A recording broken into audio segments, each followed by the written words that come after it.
Hello everyone, my name is Vlad. Welcome to my YouTube channel.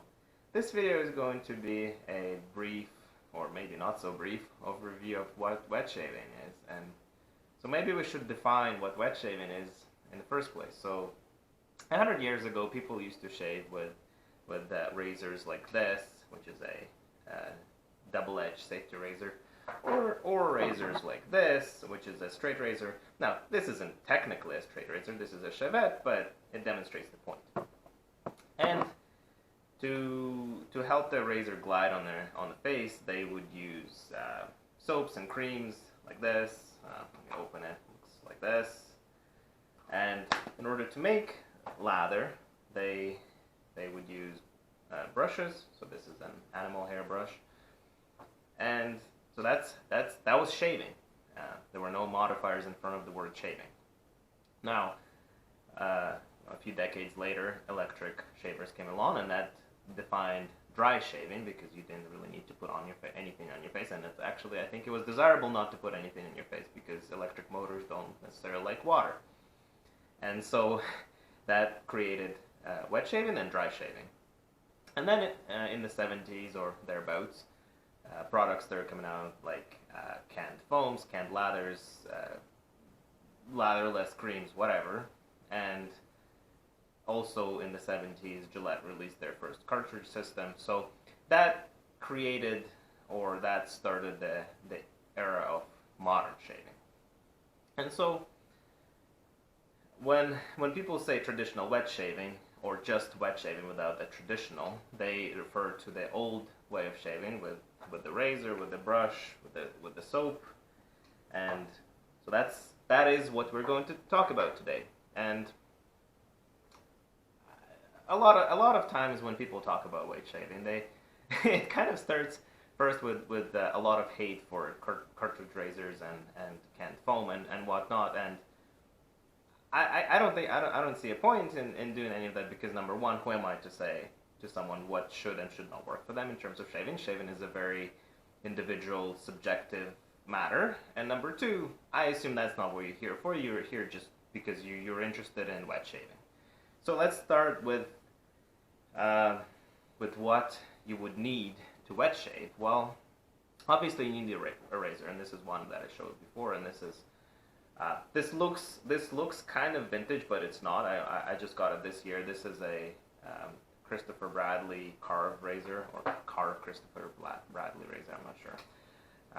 There are hundreds of different razors. This is another one. This is a Razor Game Changer head mounted on a stainless steel handle that I bought from Fenderhun, and so everything here is stainless steel. Great razor, one of my favorites right now.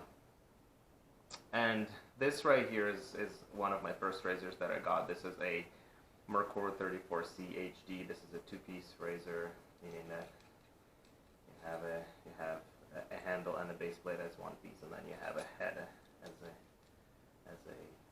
another piece. And so, okay, so you have your razor. Now what? You have to load some kind of a blade into it.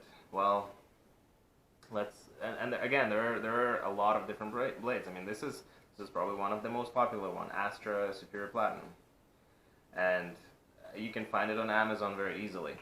One of my favorites is Polsilver. Another great blade. Both are made in Russia. Here's another blade that's also made in Russia. Also, it's kind of a bit of a niche blade. I don't know. I like it. It's okay. It's kind of middle of the road blade, and I guess I should mention that blades are scaled on how sharp they are and sometimes on how smooth they are. Although that kind of sometimes depends on the razor that you put a blade in, and so all of those blades, they're kind of on the mid to sharp end of the spectrum. Then there's also Gillette Silver Blue. Oh yeah, Gillette still makes a lot of blades. Well, not Gillette themselves, but a lot of these blades, sorry, the manufacturing is outsourced, and some of these blades, most of the blades are made in Russia, and some of them are made in India, but they bear the Gillette logo. Then there are derbies. These are very cheap, very popular. They come with a lot of the razors that are sold just as a freebie, just so you have something to put in your razor when you first get it. And and they're okay. They work for some people. There are different kinds of derbies as well. This is a Derby Premium. They're supposed to be a little bit sharper, and I don't remember if I actually tried them. You see, there's still plastic wrapping on them, and these blades is where one of the arguments for switching to wet shaving is, and why some people are interested in wet shaving is because they're cheap. I mean, you have a tuck of 5 blades that will cost you something like, oh, I don't know, let's say $1. So, and you have 5 blades, so each blade is about 20 cents. And this is, you can get them for cheaper than that. And I'm talking Canadian dollars because I am in Canada, I'm in Calgary. And and I use about 1 blade a week. I don't try to stretch the blades beyond that, and so you pick up a tuck of blade and it lasts you for a month, and it costs you $1. I mean, that's a pretty good deal. And so anyway, enough about razors and blades. Oh yeah, I guess I should probably mention that you can get a Chevette as well, and it takes half of a blade and gets inserted in here, and you can use this as a straight razor. It's a bit of an interesting shape. I don't use this very often, but if you're interested, the Chevettes are not expensive at all, so you can always try it. And then the other thing that you'll need is some kind of a soap or a cream, and so this I showed Perazzo before. It's a very widely accessible soap. It's mass manufactured, I suppose, is the way to describe it. And it's an okay soap. And has a really nice sandalwood scent. Some people would not like it because sandalwood does have a bit of that earthiness, but I like it. I don't use it that much because I find this soap a little bit drying on my skin, and it's very dry in Calgary at any time of the year, and especially any time other than the heat of the summer. It's pretty dry in here, and so I don't use it too often. I need to go back to it and try using it again. But then there are a lot of artisan soap makers out there, and I think this is another big appeal for wet shaving, is because you have such a wide selection of products that you can get from the artisans. Yes, you will have to pay a little bit more, but hey, so here are some examples. I've kind of surrounded myself with soaps here, but so here I'll take just the first one. So here's Soap Commander. It's a great soap. I mean, this scent. Oh man, so good. It's strong, but it's really really good. Honor is a barbershop scent. It's an American artisan. I think it's a very underappreciated soap. It's really good. I really like it. The other brand the other one of my favorites, it's a little bit of on a pricier side. It's Holy Cow. It has a funny spelling to it, but it is Holy Cow actually. Again, this scent, Man from Mayfair. It's supposed to be their take on a barbershop scent, and to me it kind of smells like a hazelnut. Although there is no hazelnut in it, there's nothing nutty in it. But just the way that the scents combine it just produces that scent. But the lather this soap creates is absolutely stunning. Again, Holy Cow, great soap. A little bit on the pricey side. I think it's worth the money. That's just me. Another soap that's talked about a lot and is mentioned a lot is Declaration Grooming. So what I have in here is their Bison formula. They've come out with a new formula recently called the Icarus. I don't know. Trismegistus is one of their original scents. Wonderful woody kind of herbal scent. It's great. It performs amazing. It's a very nice scent and very very nice soap. A little bit on the pricey side, not as pricey as Holy Cow, but in terms of performance, we're really splitting hairs, and I'm not sure which one's better, to be honest. The only difference is this is a bit of a softer soap. This Holy Cow is a harder soap, so I assume Holy Cow will last a little bit longer. Just my guess. I haven't really gone through a full tub of either. Another artisan that's a little bit fly under the radar artisan is Mike's. This is an older tub of well, it's pine and cedar wood. It's a 10. Now he's releasing everything in plastic tubs, but let's see if I can open this. Uh, yeah, it has a really nice woody scent. The performance of this soap is the real star. I mean, this is a really good soap. If you're on the lookout for something good, this might not be easy to get, but again, Mike's, but worth a try for sure. And then I don't think any conversation in wet shaving can happen without mentioning Bear Stearns Man. So here we have Cologne Russe, which is based on a scent that was created for one of the Russian Tsars, I suppose. It's a very nice old school herbalish, floralish scent. It's really nice, and the thing about Bear Stearns Man is they're very wild. Their soaps are widely available. They're super high quality. They perform really well. They're easy to work with. Some of these soaps, for example, Mike's and Declaration Grooming, can be a little bit finicky with regard to water. Bear Stearns Man, very easy to use. Great performance, and very widely available. I would say if you can, definitely try one of their soaps. And the nice thing about them is, well, one thing to keep in mind is a lot of for some people, some of their scents they don't work that well. They're a little bit on the polarizing side, just because Will, who is the artisan behind the soap, he's not afraid to experiment with the scents and everything, and so sometimes he comes out with something that half the people say, oh, this is awesome, and half the people say, well, this smells like a homeless person that's been smoking Marlboros all day. Talking about the Leviathan scent.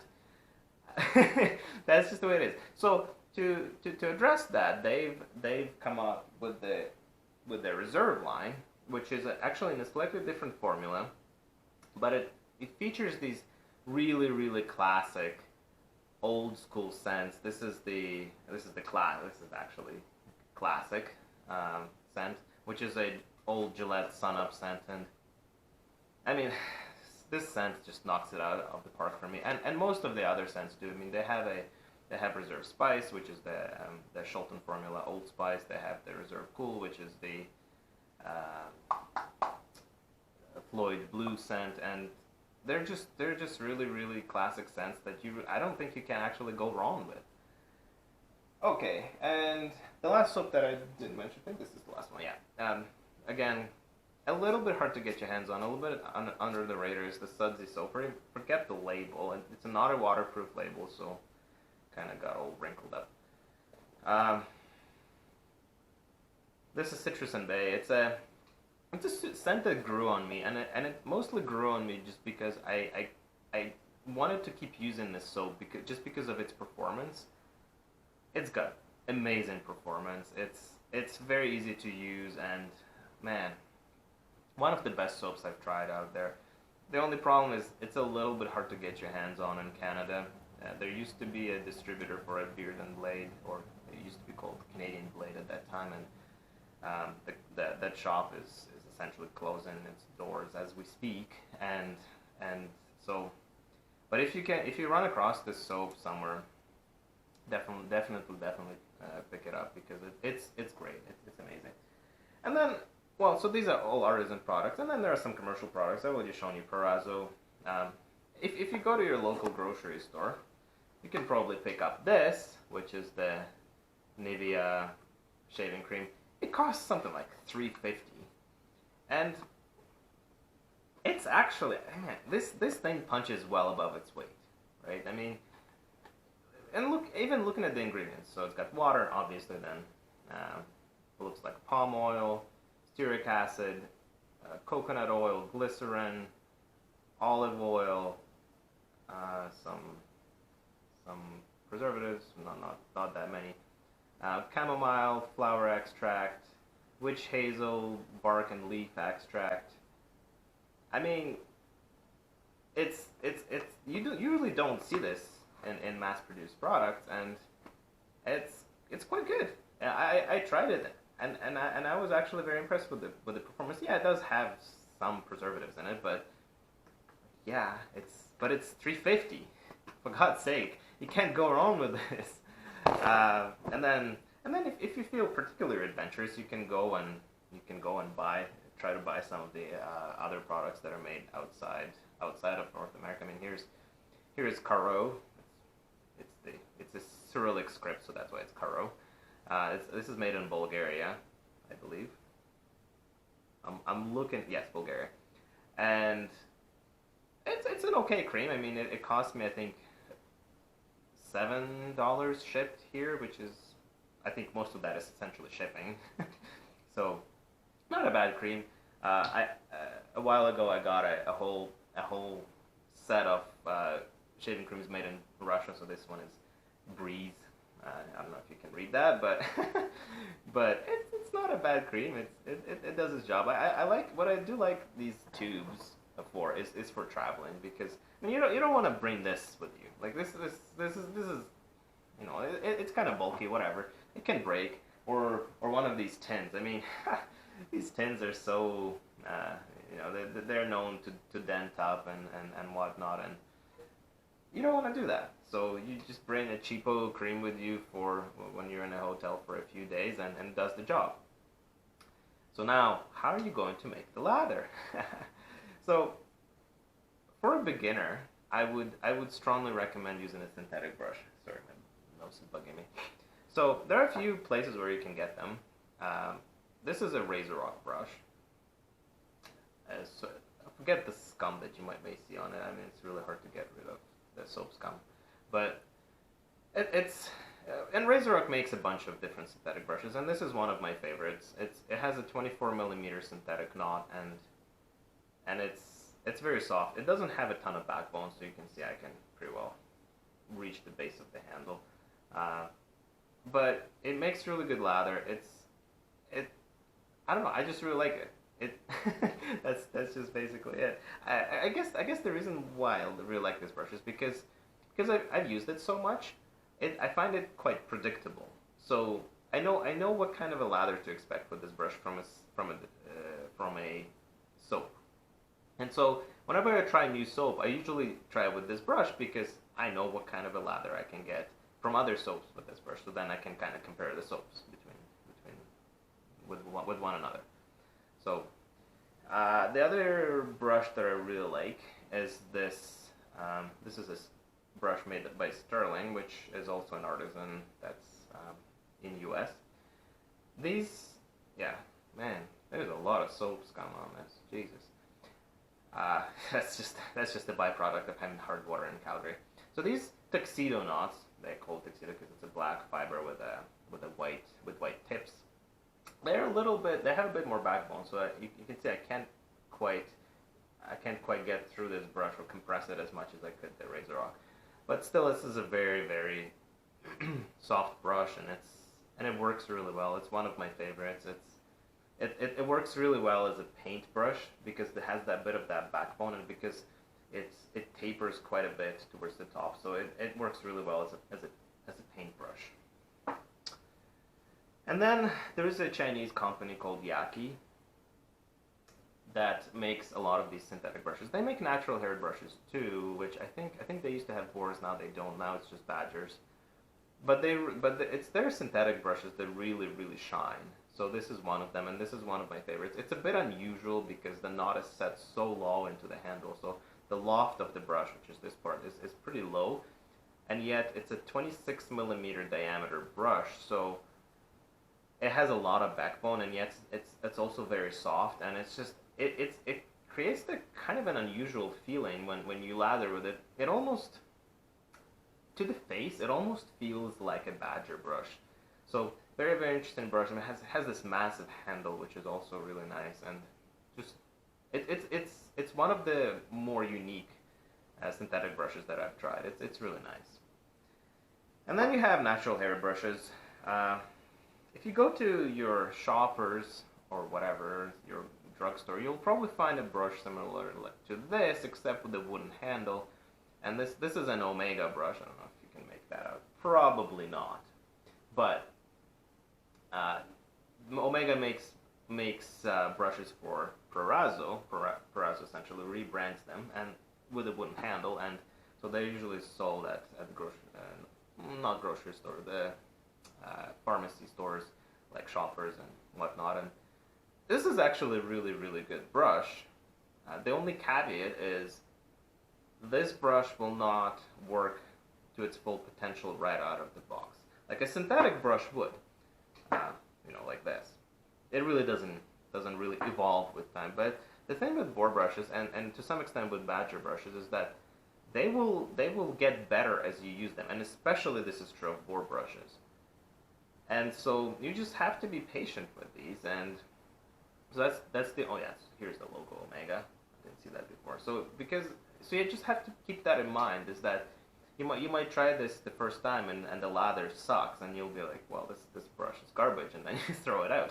Well, don't do that, because this brush will actually serve you really well, and it's not that expensive. A lot of these brushes are sold in the $10 to $15 range, maybe $20 if you buy them from Shoppers, because they have to keep them in stock, so they're a little bit more expensive.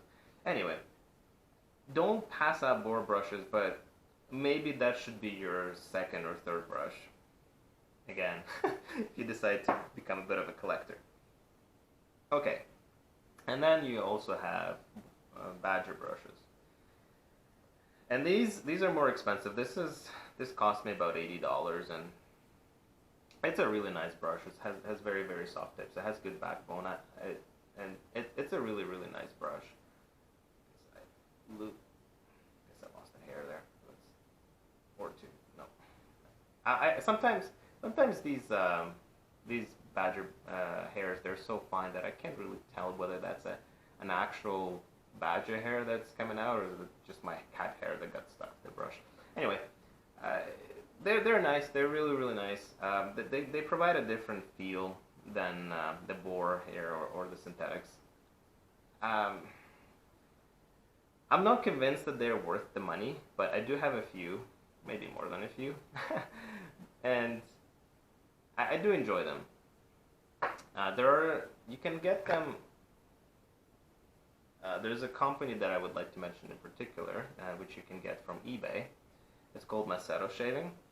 So this right here is a brush made by Smoke. It's 24mm knot, costs about $80. This is a 30mm knot, so a lot bigger, and this cost me about $70 shipped, so the brush itself costs something like $65. And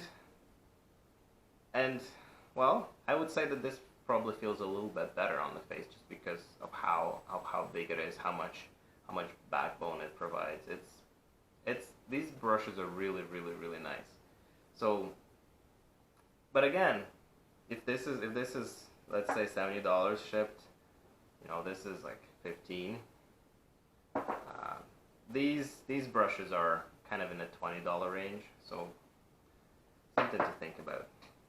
Okay, so we've gone over razors, we've gone over blades, we've gone over brushes, and we've gone over soaps. Stay tuned, I'll come back with some aftershaves and balms. Okay, and we're back with the aftershaves. So there's a lot of different stuff that you can buy. I mean, this is a bottle of Old Spice that you can get from any grocery store, Walmart, pharmacy, whatever. Works well enough. I mean, I don't think there's an ingredients list on here, but oh yeah, there is. Alcohol, water, propylene glycol, fragrance, and some benzyl alcohol and hydrogenated castor oil. Not much in there. It works. It smells okay. There's also, there are some of the kind of older mass-produced classic scents. So this is Clubman. It's also a very simple ingredients list, which is printed on the back, which you're supposed to somehow read through the bottle. It works okay, not bad. What else is there?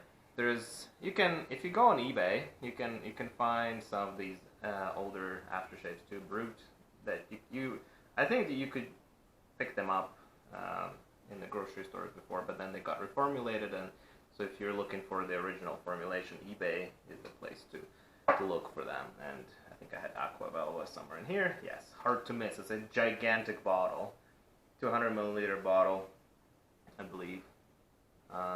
Yes, so it's right on it, and this cost about $25 shipped, which seems like a lot for a bottle after an aftershave, but it's 200 milliliter bottle shipped all the way from, I believe this was Portugal. What else is there? Well, and then a lot of the artisans, they make these aftershave splashes to match their soap. So this is Holy Cow, man, from Mayfair. Also pretty standard list: alcohol, distilled water, menthol, panthenol, essential oils, fragrance oils. So not much really to talk about. It does the job. I prefer alcohol-based splashes just because my face is susceptible to acne and whatnot. So once I shave, I really don't want anything to get in contact with my skin until it's all cleaned up. And so I put in alcohol there and make sure everything that shouldn't be there is dead, and then go on with my day. So same thing. Italian Barber or Razor Rock, they have a lot of a wide selection of aftershaves. This is American Barber, and I have to smell this. I mean, this is such an awesome, spicy, masculine scent. It's so good. Check out their aftershaves if you're starting to build up a collection of different soaps and kind of looking for more variety with your splashes. Definitely give Razor Rock. Check them out. Okay, what haven't I mentioned before? Oh yeah, Fine. So let me wipe the bottle a little bit, make it a little bit more presentable. Fine. These aftershaves are really good too. Also very simple formula. I think it's just doesn't say on this, water, alcohol, menthol, and fragrance, and they work really well. Maybe a little bit drying for the winter, but the scents on these aftershaves are awesome. This is Platinum. This is a knockoff of the Creed Aventus, which is a $300-something cologne, and this bottle costs about 25 Canadian. They used to be cheaper. The guy that makes these, he upped the price for whatever reason. Well, that's the way it is. The other one that's worth mentioning is Cotillon Luxe. This is, I forgot where this is made, but this is an artisan perfumer slash aftershave maker, and these cost about as much as a standard 100 ml bottle of an aftershave, which is in that $15 to $20 range, except this is a 50 ml bottle. It's very concentrated though. It has a lot of different oils in it. Let's see. Denatured alcohol, chamomile extract, calendula extract, witch hazel extract, aloe vera, cat's claw bark extract, vegetable glycerin, menthol, fragrance. There's a lot of goodness in this. It's very, very, very fragrant. It's very strong. So these are great for the winter, for example. I mean, all those things, they provide good nutrition to the skin and protect the skin from the harsh elements. I think that's about it with the splashes. Oh, sorry, no. I forgot to mention my favorite one. What the hell? My favorite one is Mal Grumman right now. This is Frankie Lime. Also has a very, very substantial ingredient list. Alcohol, witch hazel extract, glycerin, aloe vera juice, jojoba oil, coconut oil, castor oil, liquid lanolin, grapefruit seed oil, and essential oils for the fragrance.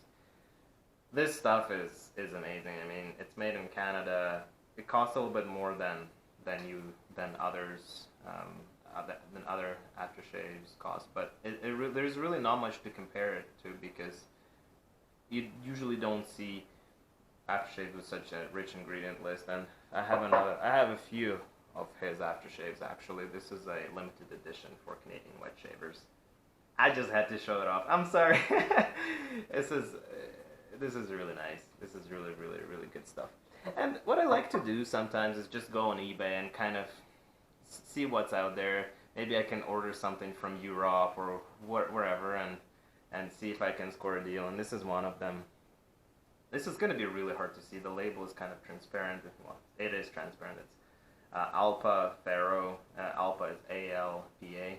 I think it's made in Czech Republic, and it's a really, really nice spicy scent. I mean, for some reason, I mean, this is supposed to be kind of a Middle Eastern sort of scent, or have a Middle Eastern vibe to it, but somehow this just brings me to my childhood.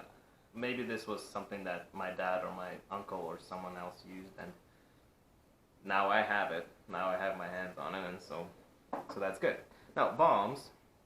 So, as I said, Calgary is dry, very, very dry, so I do have to usually moisturize my skin after the shave, and sometimes just in the morning and before I go to bed, just when it's like minus 30 outside. There's really not a lot of moisture in the air. So, one of the most basic balms you can get is Nivea you can get it from Walmart, Shoppers, whatever. It works okay. It's not the best that's out there. It does the job. Honestly, if you find that your skin is dry after you shave and you just want something to help with that, this will do just fine. It might not be the best choice, but hey, whatever works. I think Rockwell makes a balm as well. Rockwell is a razor manufacturer, but they make soaps and creams as well, and they sell synthetic brushes that are branded as Rockwell. I'm sure they don't make them, but someone else makes it for them. And actually, if you're a complete beginner, you have nothing, they would actually be you could get a kit from them. I'll show you what the razor looks like just in a second. Let me finish with the aftershaves. Artisans make their own aftershaves here. Soap Commander, Honor, good stuff. Has a lot of different oils in there, and it's works and smells really nice. One that I like in particular that really saved my skin a few years ago when I just moved to Calgary, and I was just not ready for this dry weather. This was Cade from L'Occitane. It's expensive, and it got more expensive, and it's 75 milliliters, which doesn't seem like a lot. Comes in a metal tube like this. But that said, you really don't need a lot. You really don't need a lot of it. And it has a really, really good effect on the skin. It's one of the few balms that really, like, you really just, like, for me, it's probably the best. I don't know what else to say. It's really good. It's expensive, so you really have to weigh the pros and the cons. And then you can also get, as I said, you can shop around. You can, if you feel adventurous, you can find some interesting products. So this one is from Russia. It's made by Svoboda. It's pretty good, actually. I think it actually works better than some of the artisan moisturizers that I have. I don't know what to say. I don't know what to say. This is what it looks like. There's a guy on eBay that sells lots of these. Not lots, but like 4 or 5 in a lot. And you pay something like $25, $30 and you get 5 or 6 of these in a lot. And I would say if you're looking for something on the cheap, these punch way above their weight. I have another one that I'm using that I just have in the office in case I have some irritation from the morning shave, and then I come in and I'm like, oh crap, my chin is all itchy or something. I think the brand there is Viking, and that also works really well. So something that you could try. Another one that, now I'm going to talk about where to buy some of this stuff. And if you're a complete beginner, you probably want to get some kind of a kit, just because you don't want to run around different places and buy different products from every different place and then pay shipping every time you buy something. So there are two companies that I would say recommend that I would recommend you get your stuff from. One is RazorRock. You can go on their website, and I think they actually sell kits. And if you get a kit, they will actually sell every product that's in that kit at a slight discount, which is nice. Uh, the other company is Rockwell. They make razors. So let me show you what the razor looks like. I'm gonna try really hard to do that without dropping it. So first of all, it comes in with this styrofoam insert just to protect it. And so here's what the razor looks like. I mean, it's pretty luxurious. It has a luxurious look to it, and the razor itself looks like this. Kind of the touch and feel of it kind of feels like a barbell in a gym. It's kind of rustic, but man, these razors provide a really excellent shape, and they forgive you for a lot of mistakes and technique. And so I think for beginners, these razors are excellent. The only trick is that this in particular costs $100 which whatever that works out to in Canadian dollars right now, it's probably like 130, 140. But this is a stainless steel razor. It'll last you for the rest of your life unless you just decide to destroy it willfully. And Rockwell offers kits where you can get a razor, a brush, a cream, a balm like this, and blades. I had their blades, but I don't have them anymore. I put them away. And it's like, yeah, it'll probably cost you. It'll be a good initial investment, but like a sizable initial investment. But it's a good initial investment, I think. So I think that's it. I mean, and otherwise you can get a lot of these products from specialized stores, places like Amazon. Maybe not the best for them. Sometimes it's best to get them from individual retailers, for example, like Yaki. You can get them from AliExpress. Those brushes. eBay is a good place for one-off items if you can get a good deal, but otherwise specialty stores and there are a few in Canada. I mean, there's Top of the Chain, which is probably my favorite store right now. Fendrihan, which is another store which has a big selection. And then there is Italian Barber, which some people really dislike because they have all their prices in American dollars. So as the currency fluctuates, their prices also fluctuate. I don't think it's that big of a deal, to be honest. But people are people. I think. Sorry, and I forgot one, which is the Stonefield Shaving, which is out of Winnipeg. A small store. They do carry some items which you can't really find anywhere else.